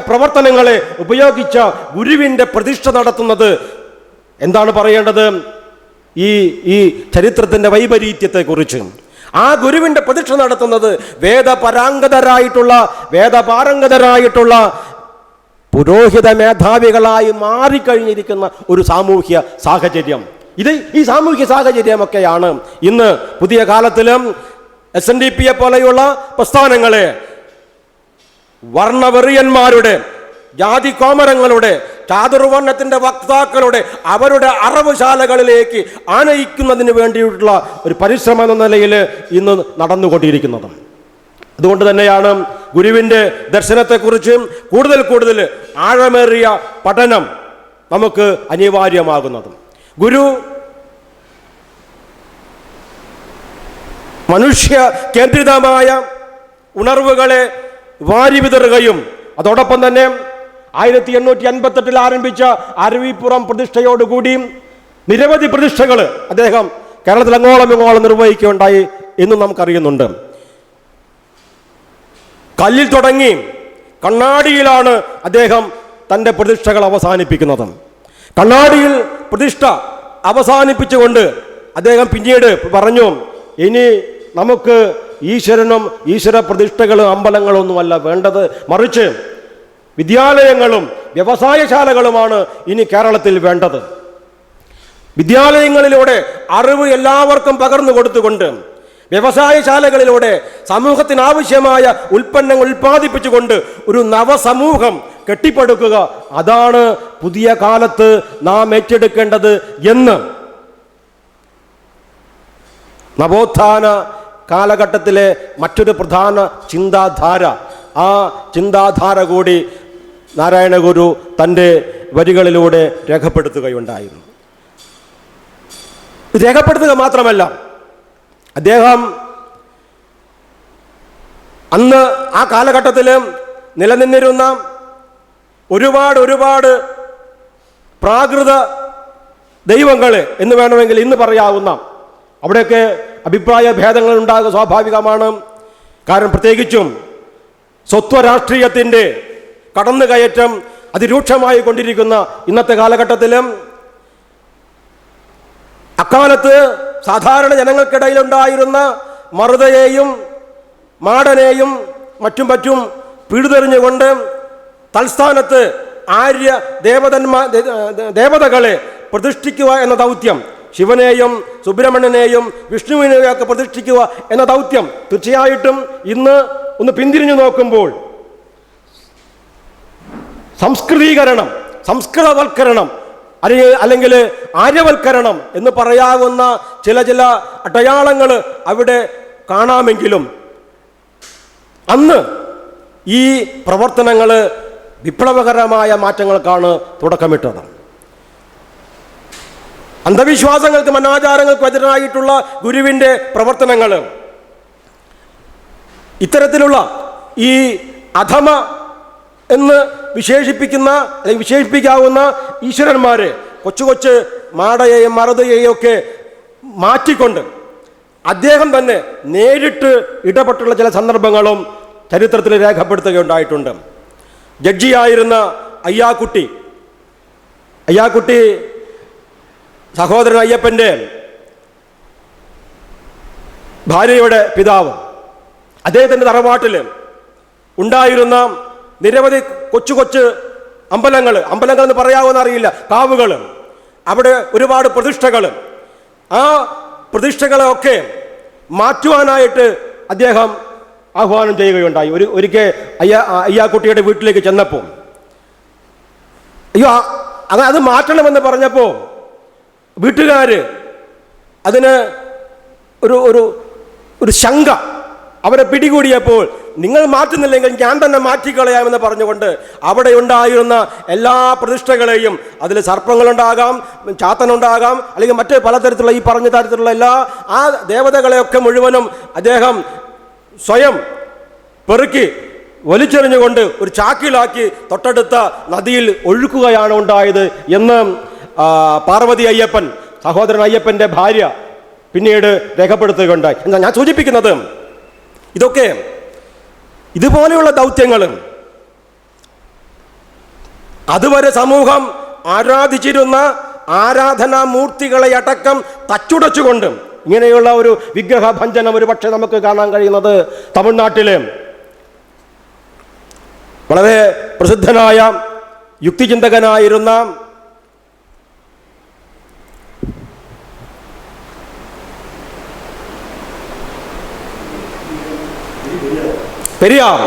പെരിയാർ EV രാമസ്വാമി, അദ്ദേഹത്തിൻ്റെ പ്രവർത്തനമാണ്. അദ്ദേഹം തൻ്റെ ചിന്തകളെ, യുക്തിപൂർവ്വമുള്ള ചിന്തകളെ ജനങ്ങൾക്ക് ബോധ്യപ്പെടുത്താനായിട്ട് ശ്രമിച്ചത് തെരുവോരങ്ങളിൽ അങ്ങോളം ഇങ്ങോളം അന്ന് സ്ഥാപിക്കപ്പെട്ടിരുന്ന ഗണപതി വിഗ്രഹങ്ങളെ നിർദ്ദയം അടിച്ചുടച്ചുകൊണ്ടാണ്. ഈ പ്രതിഷ്ഠകൾ നശിപ്പിച്ചു കഴിഞ്ഞാൽ നമുക്കൊന്നും സംഭവിക്കുകയില്ല എന്ന് ജനങ്ങളെ ബോധ്യപ്പെടുത്തുക എന്ന ദൗത്യമാണ്. അതേ ദൗത്യത്തിന് ഒരു സാമ്യം പറയാവുന്ന ഒരു ഒരു കർത്തവ്യമാണ് ഈ അയ്യാക്കുട്ടിയുടെ ഭവനത്തിലെ ക്ഷേത്രങ്ങളെയും ബിംബങ്ങളെയും എല്ലാം എടുത്തുകൊണ്ട് അദ്ദേഹം ആറ്റിലേക്ക് എറിയുന്നതിൽ കാണിച്ച ആ ധീരത. ഞാൻ സൂചിപ്പിക്കുന്നത് ഇവിടെയൊക്കെ യുക്തിഭദ്രമായിട്ടുള്ള നിലപാടുകൾ എടുത്തുകൊണ്ട്, തീരുമാനങ്ങൾ എടുത്തുകൊണ്ട് സമൂഹ മധ്യത്തിൽ തൻ്റെ പ്രവർത്തനങ്ങൾക്ക് ശക്തി പകരുവാനായിട്ട് ഗുരു ശ്രമിച്ചിരുന്നു എന്നുള്ളതാണ്. അതുകൊണ്ട് തന്നെയാണ് ഗുരുവിൻ്റെ ദർശനങ്ങളുടെ ഒരു തിരുത്തൽ സഹോദരൻ അയ്യപ്പൻ നടത്തിയത്. സഹോദരൻ അയ്യപ്പൻ ഒരു ജാതി ഒരു മതം ഒരു ദൈവം മനുഷ്യന്, മതമേതായാലും മനുഷ്യൻ നന്നായാൽ മതി എന്ന ഗുരുവിൻ്റെ മുദ്രാവാക്യത്തെ, ആ ദർശനത്തെ, ആ ആശയത്തെ പിന്നീട് തിരുത്തിയത്, ഗുരു ജീവിച്ചിരുന്ന സമയത്ത് തന്നെ തിരുത്തിയത്, ജാതി വേണ്ട, മതം വേണ്ട, ദൈവം വേണ്ട, മനുഷ്യന് വേണം ധർമ്മം, വേണം ധർമ്മം, വേണം ധർമ്മം ഒരു മുദ്രാവാക്യത്തിലൂടെയാണ്. വേണ്ടത് ധർമ്മമാണ്. ധർമ്മം എന്ന് പറയുന്നത് മനുഷ്യ സ്നേഹമാണ്, മാനവികതയാണ്, മനുഷ്യത്വമാണ് വേണ്ടത്, മാനവികതയാണ് വേണ്ടത്, മനുഷ്യ സ്നേഹമാണ് വേണ്ടത്. അല്ലാതെ ജാതിയോ മതമോ ഒന്നുമല്ല എന്ന് തൻ്റെ പ്രഥമ ശിഷ്യനായ സഹോദരൻ അയ്യപ്പൻ ഗുരുവിൻ്റെ വാക്യത്തെ തിരുത്തി മുന്നേറിയപ്പോൾ അവിടെയും ഗുരുവിൻ്റെ മുമ്പിലും ഈ ആശയം ഈ പ്രശ്നം കടന്നു വരികയുണ്ടായി. അന്ന് ഗുരു പറഞ്ഞത് സഹോദരൻ അയ്യപ്പൻ പറയുന്നത് ശരിയാണ് എന്നതായിരുന്നു. അയ്യപ്പൻ പറയുന്നത് തെറ്റാണ് എന്നല്ല, മറിച്ച് അത് ശരിയാണ് എന്നുള്ളതാണ്. അത് ശരിയാകണമെങ്കിൽ ഒരു ജാതി ഒരു മതം ഒരു ദൈവം, മനുഷ്യൻ നന്നായാൽ മതി എന്ന മുദ്രാവാക്യത്തിൻ്റെ അകം പൊരുൾ എന്ന് പറയുന്നത് ഏറ്റവും യുക്തിസഹമായ വികാസം എന്ന് പറയുന്നത് സഹോദരൻ അയ്യപ്പൻ്റെ മുദ്രാവാക്യമാണ് എന്ന് നാം പറയേണ്ടി വരും. ജാത്യന്ധമായ ഒരു സമൂഹത്തെ മുൻനിർത്തിക്കൊണ്ടാണ്, 33 കോടി ദേവതകളെ ആരാധിക്കുന്ന ഒരു സമൂഹത്തിൻ്റെ മുഖത്ത് നോക്കിക്കൊണ്ട്, നിരവധി ജാതീയമായ ഉച്ചനീചത്വങ്ങൾ നിറഞ്ഞിരിക്കുന്ന ഒരു സമൂഹത്തെ നോക്കിക്കൊണ്ട്, വ്യത്യസ്തമായ മതങ്ങളിൽ ജീവിക്കുന്ന ഒരു സമൂഹത്തെ നോക്കിക്കൊണ്ട്, ഒരു ജാതി മതി, ഒരു മതം മതി, ഒരു ദൈവം മതി, നിങ്ങൾ ഇന്ന് കാണിക്കുന്ന ഈ പ്രവർത്തനങ്ങളൊക്കെ അത് മനുഷ്യവിരുദ്ധമാണ്, അന്ധവിശ്വാസമാണ്, അനാചാരമാണ് എന്ന് ഉറക്കെയുള്ള ഒരു പ്രഖ്യാപനമാണ് ഗുരു നടത്തിയത്. ഒരു ജാതി ഒരു മതം ഒരു ദൈവം മനുഷ്യന്, മതമേതായാലും മനുഷ്യനായാൽ മതി.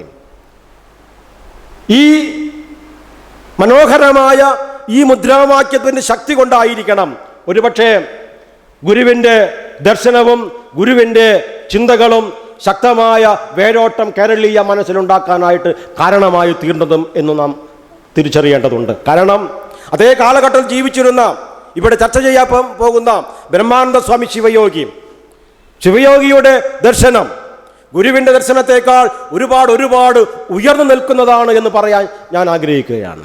ഞാൻ ധൈര്യപ്പെടുന്നു. ഗുരുവിൻ്റെ ദർശനം അത് കടന്നു ചെല്ലാൻ മടിക്കുന്ന പല മേഖലയിലേക്കും കടന്നു ചെല്ലുകയും അതിശക്തമായ തിരുത്തുകൾ അവിടെയൊക്കെ നടത്തുകയും എല്ലാ പ്രാർത്ഥനകളും അത് മനുഷ്യനെ നന്നാക്കാനല്ല, ബിംബാരാധന മനുഷ്യൻ നന്നാക്കാനല്ല, വിഗ്രഹങ്ങളെ തകർത്തെറിയുകയാണ് വേണ്ടത് എന്ന് ഇന്ത്യൻ പാരമ്പര്യത്തിലെ എല്ലാ ഗുണങ്ങളെയും ഉൾക്കൊണ്ടുകൊണ്ട്, സദ്ഗുണങ്ങളെയും ഉൾക്കൊണ്ടുകൊണ്ട് തൻ്റെ ചിന്തകൾക്ക് രൂപം കൊടുത്ത ബ്രഹ്മാനന്ദ സ്വാമി ശിവയോഗി വിഗ്രഹാരാധന ഖണ്ഡനം എന്ന പ്രസിദ്ധമായ ആ കൃതിയിലൂടെ അദ്ദേഹം പ്രഖ്യാപിക്കുന്നത് ഇതൊക്കെ തെറ്റാണ് എന്നുള്ളതാണ്. ഇത്തരത്തിലുള്ള ആരാധന രീതികൾക്കെതിരാണ്. പക്ഷേ ബ്രഹ്മാനന്ദ സ്വാമി ശിവയോഗിക്ക് ആ കാലഘട്ടത്തിലെ ഒരു വിഭാഗം ജനങ്ങളെ മാത്രമേ ആവേശം കൊള്ളിക്കാനായിട്ട് കഴിഞ്ഞുള്ളൂ. കാരണം ഗുരുവിൻ്റെ ചിന്തകളെ പോലും ഉൾക്കൊള്ളാനുള്ള മനക്കരുത്ത് അന്നത്തെ സമൂഹം ആർജിച്ചിരുന്നില്ല എന്നുള്ളതാണ് അതിൻ്റെ പ്രത്യേകത. ഒരു ജാതി, ഒരു മതം, ഒരു ദൈവം എന്ന ചിന്തയെപ്പോലും അതിനർഹതപ്പെട്ട രീതിയിൽ ഉൾക്കൊള്ളാൻ കഴിയാത്ത ഒരു സമൂഹത്തിൽ നിന്നുകൊണ്ടാണ് ബ്രഹ്മാനന്ദ സ്വാമി പറഞ്ഞത് ഒരു തരത്തിലുള്ള ആരാധനയും ആവശ്യമില്ല, എല്ലാ വിഗ്രഹങ്ങളും തച്ചുടക്കേണ്ടതാണ് എന്ന ആശയം മുന്നോട്ട് വെക്കുന്നത്. അതുകൊണ്ട് തന്നെ ആയിരിക്കാം ഒരുപക്ഷേ ചർച്ച ചെയ്യപ്പെടേണ്ട മറ്റൊരു വിഷയമാണ്, ഞാൻ അങ്ങോട്ട് കടക്കുന്നില്ല. ശിവയോഗിയുടെ ദർശനം ഇന്നത്തെ വളരെ ദയനീയമായ ഒരവസ്ഥയിലേക്ക് എത്തിച്ചേർന്നിരിക്കുന്നത്. ശിവയോഗി സ്ഥാപിച്ച ആനന്ദമതവും അദ്ദേഹം സ്ഥാപിച്ച ആനന്ദാശ്രമവും അവിടുത്തെ നടപടിക്രമങ്ങളൊക്കെ ജനാധിപത്യവാദികളായ മതനിരപേക്ഷതയിൽ വിശ്വസിക്കുന്ന ജനവിഭാഗങ്ങളെ വല്ലാതെ വിഷമിപ്പിക്കുന്ന ഒരവസ്ഥ വിശേഷം ഇന്ന് സംജാതമായിട്ടുണ്ട്. അതുകൊണ്ട് തന്നെ ആ കാര്യങ്ങളിൽ വളരെ ഗൗരവമുള്ള ശ്രദ്ധ പുരോഗമന ജനാധിപത്യ വിശ്വാസികൾ ഏറ്റെടുക്കേണ്ടതുണ്ട് എന്ന് ആനുഷംഗികമായി ഞാൻ സൂചിപ്പിക്കാൻ ആഗ്രഹിക്കുകയാണ്. ഞാനിവിടെ പറയാൻ ശ്രമിക്കുന്നതല്ല.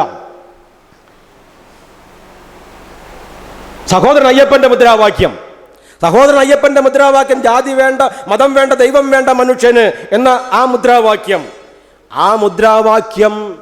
ഗുരുവിൻ്റെ മുദ്രാവാക്യങ്ങളുടെ, ഗുരുവിൻ്റെ ദർശനങ്ങളുടെ, ഗുരുവിൻ്റെ ആശയങ്ങളുടെ, ഗുരുവിൻ്റെ കർമ്മപഥങ്ങളുടെ മൂർത്തരൂപമായിരുന്നു എങ്കിലും അത് ഉൾക്കൊള്ളാനുള്ള കരുത്ത് അന്നത്തെ കേരളമോ ഇന്നത്തെ കേരളമോ കാഴ്ചവെക്കുന്നില്ല എന്ന ഒരു തിരിച്ചറിവ് നമുക്കുണ്ടാകേണ്ടതുണ്ട് എന്ന് എനിക്ക് തോന്നുന്നു. ഗുരുവിൻ്റെ ദർശനം എങ്ങനെയൊക്കെയാണ് സമൂഹത്തിൽ പ്രാവർത്തികമാക്കേണ്ടത്? ജാതി വേണ്ട, മതം വേണ്ട, ദൈവം വേണ്ട എന്ന് പ്രഖ്യാപിക്കുക മാത്രമല്ല സഹോദരൻ അയ്യപ്പൻ ചെയ്തത്. മനുഷ്യനാണ് പരമപ്രധാനം, അന്ന് എന്ത് വേണം, അതെങ്ങനെയാണ് കർമ്മപദത്തിലേക്ക് എത്തിക്കുക? കർമ്മപദത്തിലേക്ക് എത്തിക്കുവാനുള്ള വിവിധ മാർഗങ്ങളിൽ ചിലതായിരുന്നു പന്തിഭോജനം, മറ്റു ചിലതായിരുന്നു മിശ്രവിവാഹം.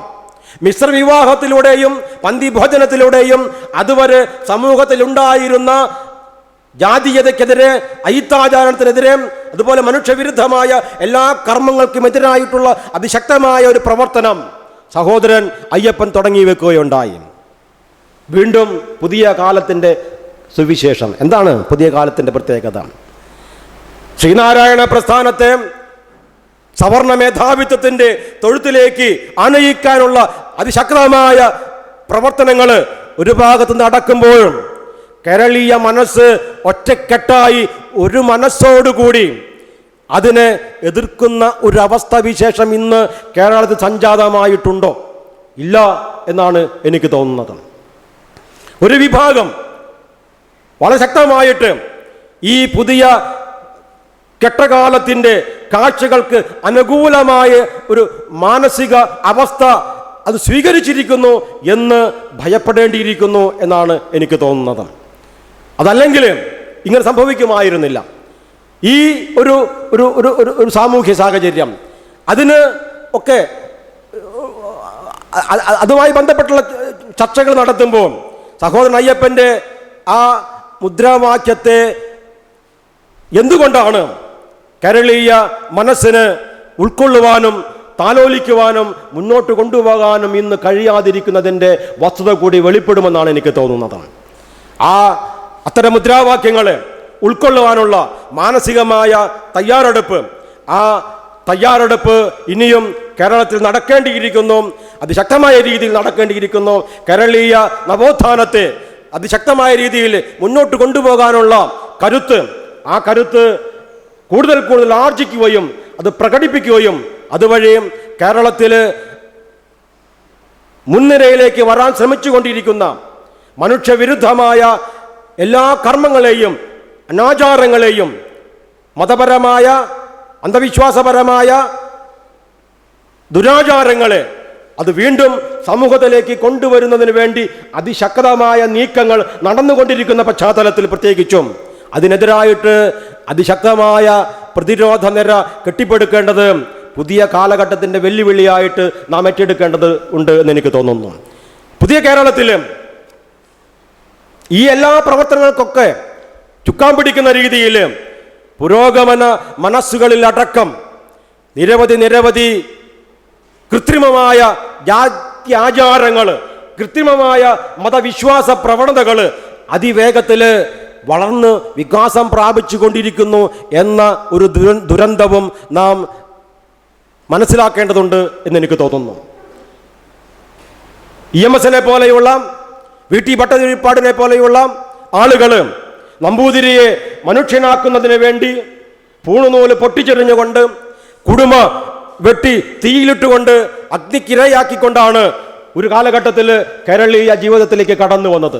നമ്പൂതിരിയെ മനുഷ്യനാക്കുക എന്നുള്ളതായിരുന്നു ഏറ്റവും പ്രഥമമായ അവരുടെ കർത്തവ്യത്തിൻ്റെ ഊന്നൽ എന്ന് നമുക്കറിയാം. ഇന്ന് അങ്ങനെ കുടുമ മുറിച്ചും പൂണുനൂൽ പൊട്ടിച്ചും രംഗത്ത് വന്ന സാമൂഹ്യ പരിഷ്കരണ പ്രസ്ഥാനങ്ങളും അതിൻ്റെ പ്രവർത്തനങ്ങളൊക്കെ ഒരുപാട് മുന്നോട്ട് പോയപ്പോൾ ഇന്ന് പുരോഗമനവാദികളായിട്ടുള്ള ജനങ്ങളടക്കം ഈ പഴയ പൂണുനൂലുകളും കുടുമകളൊക്കെ സാമൂഹ്യ മധ്യത്തിലേക്ക് തിരിച്ചു കൊണ്ടുവരുന്നതിന് വേണ്ടിയുള്ള പരിശ്രമവും ഒരു ഭാഗത്ത് അതിശക്തമായി നടന്നുകൊണ്ടിരിക്കുന്നുണ്ട് എന്ന് നാം തിരിച്ചറിയേണ്ടതുണ്ട്.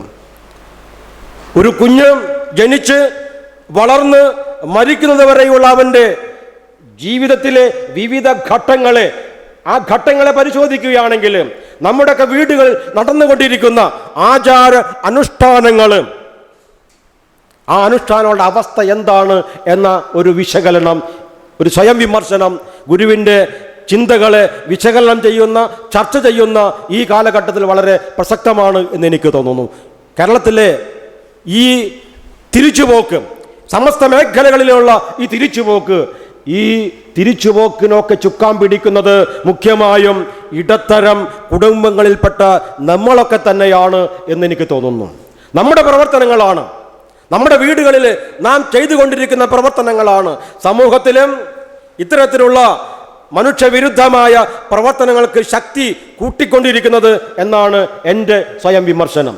ഞാൻ വിവാഹം കഴിക്കുമ്പോൾ, എൻ്റെ മക്കളെ വിവാഹം കഴിക്കുമ്പോൾ, എനിക്ക് മക്കൾ പിറന്നാൽ, ഞാനൊരു വീട് വെക്കുമ്പോൾ ഈ എല്ലാ തലങ്ങളിലും ഗുരുവിനെ പോലെയുള്ള, സഹോദരൻ അയ്യപ്പനെ പോലെയുള്ള ആളുകളും എന്താണോ സമൂഹത്തിൽ നിന്നും പറിച്ചെറിയുവാനായിട്ട് പരിശ്രമിച്ചത്, അത്തരം അന്ധവിശ്വാസങ്ങളും അനാചാരങ്ങളും മതപരമായ ചിഹ്നങ്ങളും നമ്മുടെ വീടുകളിലേക്ക് ആധിപത്യം ചെലുത്തുന്ന ഒരവസ്ഥാവിശേഷം.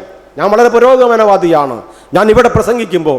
പക്ഷേ ഞാൻ വീട്ടിൽ ചെല്ലുമ്പോൾ, വീട്ടിലെ ഓരോ കർമ്മങ്ങൾ ആരംഭിക്കുമ്പോൾ അവിടെയൊക്കെ ഞാൻ അറിയാതെ പല രീതികളിൽ മതപരമായ അന്ധവിശ്വാസപരമായ അനാചാരങ്ങൾ, ജാതീയമായ ആചാരങ്ങൾ കടന്നു വരുന്നു. നമ്മുടെ പ്രവർത്തനങ്ങളെ അടക്കം കീഴ്പ്പെടുത്തുന്ന ഒരു സ്ഥിതിവിശേഷം ഇന്ന് വളരെ സജീവമായി കേരളത്തിൽ അങ്ങോളം ഇങ്ങോളം നടന്നുകൊണ്ടിരിക്കുന്നു. അതിൻ്റെയൊക്കെ പ്രതിരൂപം അല്ലെങ്കിൽ പ്രതികരണം എന്ന നിലയിലാണ് ശ്രീനാരായണ പ്രസ്ഥാനത്തെ അടക്കം ചാതുർവർണ്ണ്യ വ്യവസ്ഥിതിയുടെ സവർണ മേധാവിത്വത്തിൻ്റെ ആ തട്ടകങ്ങളിലേക്ക് കൂട്ടിക്കൊണ്ടുപോകാനുള്ള പരിശ്രമവും നടക്കുന്നത് എന്നും നാം തിരിച്ചറിയേണ്ടതുണ്ട്. അതുകൊണ്ട് തന്നെ പുതിയ കാലഘട്ടത്തെ മുന്നോട്ട് നയിക്കാനുള്ള ആ ഒരു ആർജവം നമുക്കുണ്ടാകണമെങ്കിൽ ഗുരുവിൻ്റെ ദർശനങ്ങളെ, അയ്യങ്കാളിയുടെ ദർശനങ്ങളെ, ബ്രഹ്മാനന്ദ സ്വാമി ശിവയോഗിയുടെ ദർശനങ്ങളെ, ആ ദർശനങ്ങളെയൊക്കെ നമ്മുടെ മനസ്സുകളിലേക്ക് വീണ്ടും ആവാഹിക്കുവാനും, നമ്മൾ വഴി നമ്മുടെ വീടുകളിലേക്ക് ആവാഹിക്കുവാനും, നമ്മുടെ വീടുകൾ വഴി നമ്മുടെ ചുറ്റുവട്ടത്തിലേക്ക് ആവാഹിക്കുവാനും, അങ്ങനെ സമൂഹത്തിൽ ആകമാനം പുതിയ വെളിച്ചം പകരുന്നതിന് വേണ്ടി, പുതിയ ശക്തി പകരുന്നതിന് വേണ്ടി ഗുരുവിൻ്റെയും അയ്യങ്കാളിയുടെയും ശിവയോഗിയുടെയും ഒക്കെ ദർശനത്തെ, യുക്തിസഹമായ ദർശനത്തെ, മനുഷ്യകേന്ദ്രിതമായ ദർശനത്തെ, മനുഷ്യനാണ് പരമപ്രധാനം എന്ന ദർശനത്തെ, പ്രകൃത്യതീതമായ ശക്തികളല്ല, ദൈവികമായ ശക്തികളല്ല, മറിച്ച് മനുഷ്യനാണ്, അവന് സ്വയം നിർമ്മിക്കാൻ കഴിയും, അവനാണ് തിരുത്തേണ്ടത് എന്ന ആശയത്തെ മുഖ്യധാരയിലേക്ക് കൊണ്ടുവരുന്നതിനും അതുവഴി അതിശക്തമായ തിരുത്തൽ ശക്തികളായിട്ട് മാറുവാനും നമുക്ക് ഓരോരുത്തർക്കും കഴിയട്ടെ എന്ന് മാത്രം പറഞ്ഞുകൊണ്ട് ഞാൻ എൻ്റെ ഈ വാക്കുകൾ അവസാനിപ്പിക്കുകയാണ്. നന്ദി, നമസ്കാരം.